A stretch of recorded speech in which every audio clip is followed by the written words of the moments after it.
on the subject of the Palestinians. Here's Alex in North London. Alex, go ahead, sir. Hi George, I'm calling from North London. I've been listening to you for 3 months now. Okay. Never had the chance to speak to you. Okay. But I was just calling on. I was listening to you a couple of nights ago, and you were talking to these people, and they were saying that Israel, the Jews, did not have the right to gain Israel from the Palestinians. And I was just saying, throughout history, the Jews have been persecuted, obviously, from the Holocaust, and we were granted Israel as a result of this. And I feel that... granted by whom? We were granted from Britain and other countries, granted us that. Well, what right did Britain have to grant you somebody else's country? Well, it's due because we lost 6 million people... No. I'm not arguing about that. I'm going to come on to that. But what right did Britain have to grant you somebody else's country? We had the right because we lost 6 million people and we did not have a home. Well, yeah, I'm going to ask you for a third time. What right did Britain have to grant you somebody else's country? Well, they didn't. Well, they were giving us the right because it was they were basically gave us because of the. But they gave you somebody else's country. That's the point I'm making, Alex. Can you deal with it? Yeah, but the Jews have had to have also had to. They've dealt with this throughout history. Well, Alex, I don't know if you came on with a script and you can't deviate from it. Can you please answer that point? And we'll come to the Holocaust and who was responsible for it and who should have paid and what they should have paid for it. But given that you've said Britain granted you, and you're presumably saying you because you're Jewish, somebody else's country, I'm asking you, what right did Britain have to grant you somebody else's country? Britain, you could say they didn't have a right, but they came in and dealt with us and with the Jews having lost all these lives, and they basically granted us this land. Okay. Well, I see I'm getting nowhere on this, Alex, so let me deal with your overarching point. Maybe you're just not equipped to deal with the principal point that I have made. The Jews have suffered racist anti-Semitism down the ages in many, many European countries, including our own. They were subject to regular discrimination at best, and pogrom and murder at most. That's undoubtedly true.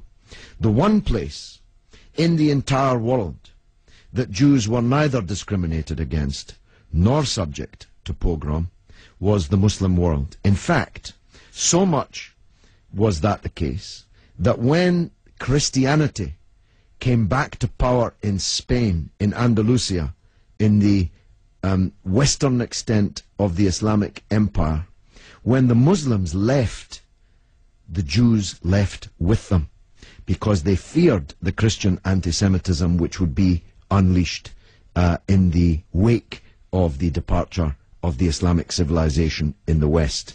That's why so many Jews are to be found even today, and were to be found in profusion before the creation of the State of Israel, in countries like Morocco and along the North African coast, because under the protection of the Muslims, the Jews left Europe and went to live in North Africa.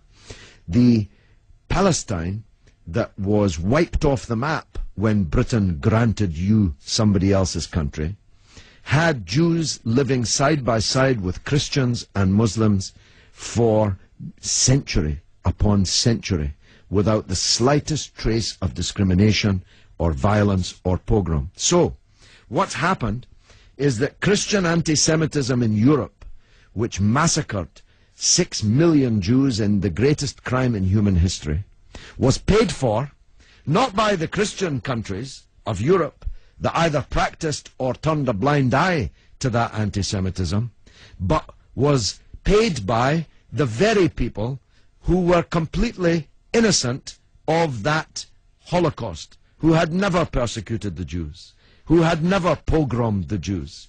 And that seems to me to add insult to the injury suffered by a people whose country was wiped off the map, who were dispersed into exile, to make way for a Zionist idea which was granted to European Jews, because these were the first settlers, granted to European Jews by Britain.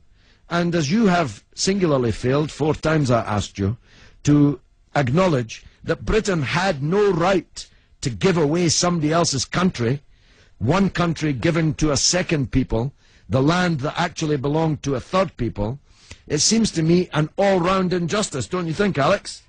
Yeah, I agree that they didn't so much have the right, but they were stepping in after the Holocaust to grant it to the Jews. But it was long before the Holocaust that Britain stepped in.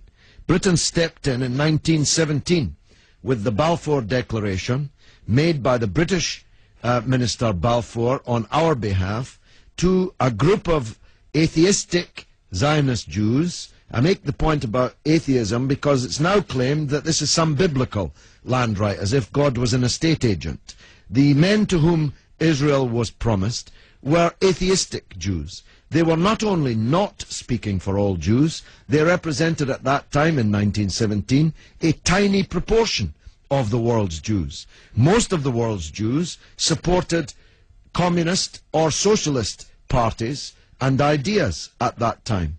The Zionists represented a tiny sliver of Jewish opinion at that time. Yet Balfour promised them the land which belonged to a third people, without consulting either the British or the world's Jews, and least of all, consulting the Palestinians. Okay, well, thanks very much for talking. Okay, Alex, thanks for listening, my friend.